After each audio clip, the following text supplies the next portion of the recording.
आज आपण चार वेगवेगळ्या प्रकारचे उदाहरणं सोडवणार आहोत. तर पहिल्या उदाहरणामध्ये मी सगळं डिटेल नाही लिहिले, थोडक्यात तुम्हाला सांगतो बघा. तर पहिल्या उदाहरणामध्ये काय आहे, तर आपण एक वस्तू आहे ना, ती 10,200ला सेलिंग प्राइस आहे त्याला. तर सेलिंग म्हणजे आपण विकतो आणि त्याच्यामध्ये काय असतं सांगा, 15% डिस्काउंट दिल्यावर त्याची काय होते सांगा, आपण ती सेलिंग प्राइस किती आहे ते सांगा, 10,200 होते. तर आपल्याला काय करायचं आहे, तर मार्केट व्हॅल्यू आपली त्याची काढायची आहे. तर आपलं सेलिंग प्राइस किती आहे, 10,200. जेव्हा आपण विकतो 15% डिस्काउंट देऊन, तेव्हा ती गिरायकाला किती पडते सांगा, 10,200ला पडते. तर ॲक्च्युली त्याची मार्केट प्राइस काय होती ते आपल्याला काढायचं आहे. हे काय दिलं लक्षात आलं तुम्हाला, गिरायकाला एवढ्या डिस्काउंट मायनस करून त्याला कितीला पडते सांगा, 10,200ला पडते. डिस्काउंट आपण 15% देतो, तर त्याची मार्केट म्हणजे शापिंग किंमत किती होती ते आपल्याला काढायचं आहे. तर आपल्याला सेलिंग प्राइस दिलेलं आहे, किती दिलेलं आहे, 10,200 आणि काय डिस्काउंट किती दिलं आहे, 15% डिस्काउंट दिलं आहे. मी तुम्हाला एक गोल्डन फॉर्म्युला सांगितला, त्याच्यामध्ये आपण सगळं हे करणार आहोत. जेव्हा वस्तूची खरेदीची किंमत 100 असते, तेव्हा ती गिरायकाला कितीला पडते सांगा, 85ला पडते, कारण 15% डिस्काउंट. आता मी फक्त जागा बदलली बघा. काल आपण प्रॉब्लेम बघितलेले बघा, त्याची जागा काय त्यावेळी 100 इथे घ्यायचो, आता इथे 100 देतो. कारण मला काय माहिती आहे सांगा, ही आपली काय झाली, विक्रीची किंमत झाली. म्हणजे गिरायकाला कितीला पडली, 100 रुपये असते किंमत, तेव्हा गिरायकाला कितीला पडते, 85ला पडते. आता गिरायकाला जर ती 10,200ला पडत असेल, तर त्याची किंमत ॲक्च्युअली किती असणार आहे. मला जे काही क्वेश्चन मार्क असतो ना, ते बरोबर मी कुठे इथे आणायचं आहे क्वेश्चन मार्क. मग त्याप्रमाणे सगळं काय करायचं आहे, अरेंज करायचं आहे.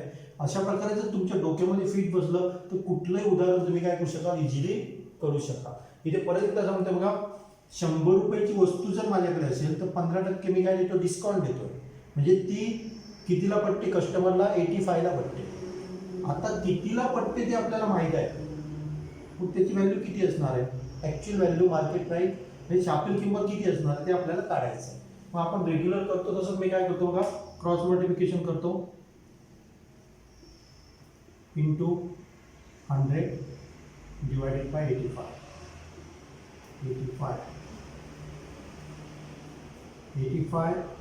जर आपण ह्याला हे केलं, 85 इंटू 2 केलं तर काय होतं आहे, 8 16 17 85 1 जा 85 केलं. आपण असंच करून बघूया डायरेक्टली, ते बाल काढून बसण्यापेक्षा. 85 1 जा 85 राहिले 7 1 107 85 2 जा होते 8 2 16 17. म्हणजे काय होते सांगा, हे इथे आपल्याला किती मिळते सांगा, इथे 85 1 जा 85 राहिले 2 0 0. हे आपल्याला काय मिळतं, आन्सर मिळतं. म्हणजे आपण जर 85ने त्याला डायरेक्टली नाही तर तुम्ही 5 ने करत चला बघा. मग आपल्याला काय मिळतं सांगा, 12,000. 0 होते कमी आहे ना, 2 ना, 1चा इथे झाला 2, इथे झालं 2, बरोबर, एक 0 कमी आहे ना. म्हणजे किती असणार किंमत सांगा, 12,000 किंमत असणार आहे. म्हणजे जेव्हा आपण काय करतो, 100 रुपयाची वस्तू 50% डिस्काउंटला देतो, तेव्हा 85ला मिळतं.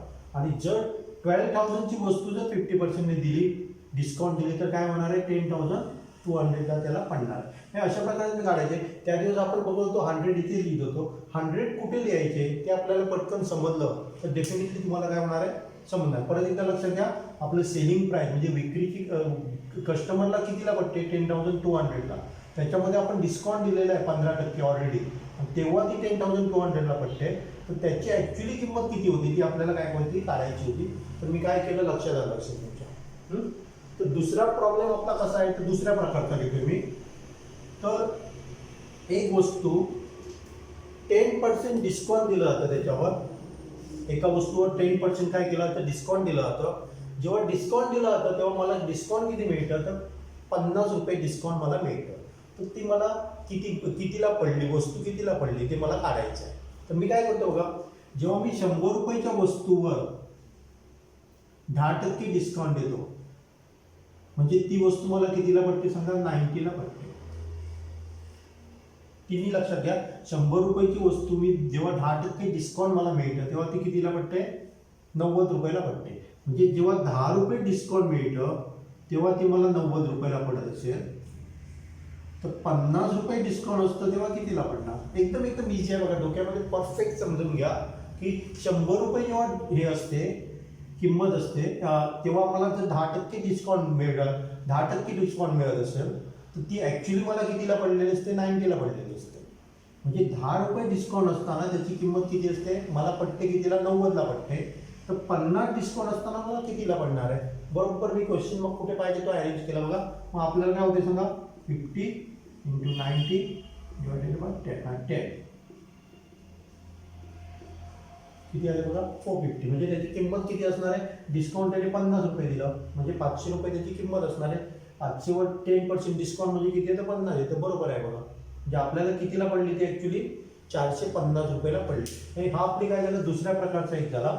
हे पण डोक्यामध्ये फिट बसवा, दोन्ही काय करा, फिट बस. म्हणजे आपल्याला काय करायचंय तुमच्या लक्षात, कारण इथे गोंधळ उठतो मुलांचा. काय होतो, गोंधळ. पर्सेंटेज म्हटलं की काय होतं, गोंधळ उठतो. पण तसा गोंधळ उडवण्याची गरज नाही आहे. आपण दुसरा एक उदाहरण बघितलंय. आता आपण काय करणार आहे, तिसरं उदाहरण बघणार आहे. तर तिसऱ्या उदाहरणामध्ये काय सांगितलं ते पहिल्यांदा समजून घ्या. तर दुकानदार समजा 100 रुपयाची वस्तू आहे, तर त्याची किंमत, विक्रीची किंमत तो 130 रुपये लावतो. तो काय करतो, डिसाइडेड म्हणजे काय करतो, डिसाईड करतो की बाबा 30% आपण काय करूया, वाढून राहूया. त्याला पडली किती, 100 रुपयाला पडलेली आहे. आणि या किमतीवर तो काय करतो, तर 20% डिस्काउंट देतो. लक्षात आलं काय ते, ही त्याची किंमत झाली, ॲक्च्युअली किंमत त्याला पडली. तो काय करतो, 30% किंमत वाढवून लावतो. म्हणजे 100 रुपयाची वस्तू कितीचं बिल लावतो, लेबल 130 रुपये लागतो. आणि जेव्हा कस्टमर येतो तेव्हा त्याला सांगतो की 20% मी तुला काय देतो, डिस्काउंट देतो. पण कशावर डिस्काउंट देतो सांगा, तो 130 वर 20% काय करतो, डिस्काउंट देतो. तर या व्यवहारात त्याला फायदा झाला का हे आपल्याला शोधून काढायचं आहे. हे फायदा झाला की तोटा झाला तेव्हा डिस्काउंटवर डिस्काउंट दिल्यावर. तर आपण काय करूया बघा, हे तुमच्या लक्षात आलं असेल, 100 रुपयाची वस्तू त्याने ऑलरेडी कितीला, 30% वाढवून लावलेली आहे. म्हणजे आणि डिस्काउंट किती देतो तो, 20% डिस्काउंट देतो. 100 वर 100 रुपये डिस्काउंट देतो, 100 वर 20% डिस्काउंट देतो. तर 130 वर किती डिस्काउंट देणार तो. ॲक्च्युअली किंमत किती आपण कन्सिडर केली, x = 100 कन्सिडर केलेली आहे. तर आपण काय करूया, क्रॉस मल्टिप्लिकेशन करूया. 130 × 20 डिवायडेड बाय 100. हे 100 केले. मी तो डिस्काउंट किती देतो सांगा, 26 रुपये डिस्काउंट देतो. म्हणजे ॲक्च्युली त्याला 130 किंमत होती, त्याच्यामध्ये त्याने 26 रुपये डिस्काउंट दिले. तर कस्टमरला पडलं किती, ते 104 रुपये पडले. वस्तू कितीला पडली, 104 रुपये. पण त्याला कितीला पडलेले, 100 रुपये पडले. मग त्याला काय झालं सांगा, 4% डिस्काउंट प्रॉफिट झालं. जरी त्यांनी 30% वाढवलेले आणि त्याच्यामध्ये डिस्काउंट दिलं तरी त्याला काय झालेलं आहे बघा, 4% डिस्काउंट झालं. कारण आपण x काय झालं, 100 धरलं. त्यामुळे 104 मायनस 100 केले तर आपलं काय येते सांगा, 4% येते. आणि पर्सेंटेज हे कशावर काढलं, तर 100 वर काढलं. पण 4% त्याला काय होते सांगा, फायदा होतो. हे झालं आपला तिसरा प्रकार झाला. परत एकदा लक्षात घ्या, 100 रुपयाची वस्तू मी काय केलेली आहे, प्राइस वाढून लावलेली आहे, 30% वाढून लावलेले आहे. आणि त्या किमतीवर मी काय करतो, 130 रुपयावर 20% मी काय देतोय, डिस्काउंट देतोय. तर त्याला फायदा होतोय काय तोटा होतोय, डिस्काउंट दिल्यावर त्याला फायदा होतो काय तोटा होतो, हे आपल्याला काय करायचं होतं, काढायचं होतं. तर ते आपण कशा प्रकारे काढलं, तर त्याची 130 झाली, त्याच्यावर 20% म्हणजे 26 झालं. 26 मायनस केल्यावर आपल्याला काय मिळालं, 4% मिळालं. म्हणजे अशा प्रकारे आपण काय करू शकतोय, काढू शकतो. तर आता आपण चौथा एक उदाहरण बघणार आहोत. चौथ्या उदाहरणामध्ये काय दिले बघा, हे मार्केट प्राइस आहे. हे काय झालं, मार्केट प्राइस आहे. त्याच्यावर काय केलं जातं, तर 20% डिस्काउंट दिल्यावर ते काय होतं, त्याच्यावर 20% काय केलं जातं, डिस्काउंट दिलं जातं. कशावर, 2800 वर 20% डिस्काउंट दिलं तरी दुकानदाराला काय होते सांगा, 12% फायदा होतो.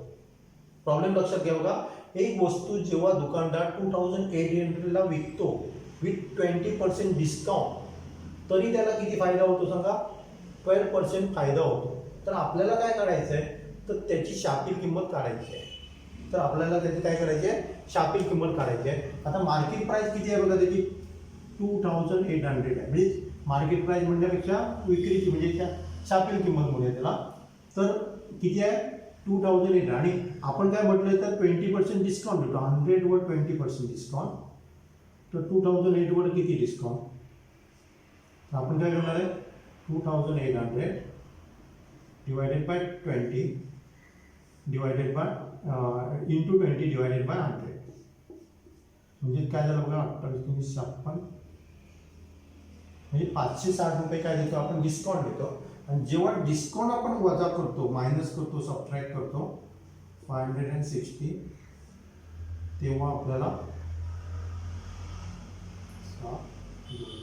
म्हणजे ती कस्टमरला कितीला पडते सांगा, 2240 ला पडते. कन्फ्यूज होऊ नका बघा.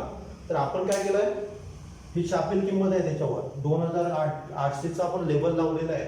आपण काय सांगतो कस्टमरला, मी तुला काय देतो, 20% डिस्काउंट देतो. डिस्काउंट दिल्यावर कस्टमरला कितीला पडलंय, 2240 ला काय झाला, तो माल पडलाय. कस्टमर खुश झाला कारण 20% आपण काय दिलंय, डिस्काउंट दिलं. डिस्काउंट दिल्यावर सुद्धा काय होते सांगा, त्या दुकानदाराला काय होतंय, 14% 12% फायदा होतो. तर त्याची ऍक्च्युअली किंमत किती होती, दुकानदाराला ती किती पडली, तर आपण काय बघितलं तर कस्टमरला ती 2240 ला पडते. तरी त्याला किती फायदा होतो सांगा, 12% होतो. 12% म्हणजे 100 रुपयाची वस्तू असेल, लक्षात ठेवा ते 100 रुपयाची वस्तू, प्रॉफिट किती आलाय त्याला, 12% झालेला आहे. म्हणजे तो कसा विकतो, 100 रुपयाची वस्तू कितीला विकतो, ऍक्च्युली 112 ला विकतो.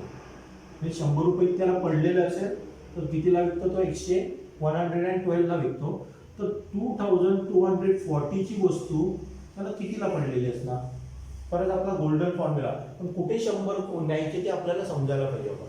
तर इथे लक्षात घ्या, 12% प्रॉफिट व्हायला 100 ची वस्तू कितीला विकायला पाहिजे, 112 ला विकायला पाहिजे. तर कितीची वस्तू 2240 ला विकायला पाहिजे. तर जर आपल्याला काय होणार आहे, 12% फायदा होणार आहे. तर मी काय करतो बघा, परत एकदा क्रॉस मल्टिप्लिकेशन करतो, 2240 इंटू 100 डिवायडेड बाय 112. हे जर बघितलं 1चं डबल 1चं डबल 2चं डबल म्हणजे काय होणार सांगा, 28. म्हणजे ती वस्तू दुकानदाराला कितीला पडलेली, 2000 ला पडलेली. म्हणजे त्याने काय केलं बघा, ह्या किमतीवर 20% डिस्काउंट दिलं तरी त्याला 12% फायदा झाला. कारण त्याची किंमत काय होती, त्याला दुकानदाराला किती पडलेली, ती ॲक्च्युली 2000 ला पडलेली. जरी त्याने 2240 ला विकली तरी त्याला 12% काय आलेला आहे, अशा प्रकारे आलेला फायदा झाला. म्हणजे ही 4 जर उदाहरणं वेगवेगळ्या प्रकारची मी दिलेली आहेत, ती तुमची परफेक्ट झाली ना, तर डिस्काउंटमधलं सगळं प्रत्येक उदाहरण तुम्ही तुम्हाला सोडवता येणार आहे. फक्त कन्सेप्ट क्लिअर करा, म्हणजे कुठे काय वापरायचं, डिस्काउंट किंवा डिसाइडेड प्राईस किंवा मार्केट प्राईस, सेलिंग प्राईस, हे सगळे टर्म तुम्हाला काय व्हायला पाहिजे, परफेक्ट माहीत असायला पाहिजे.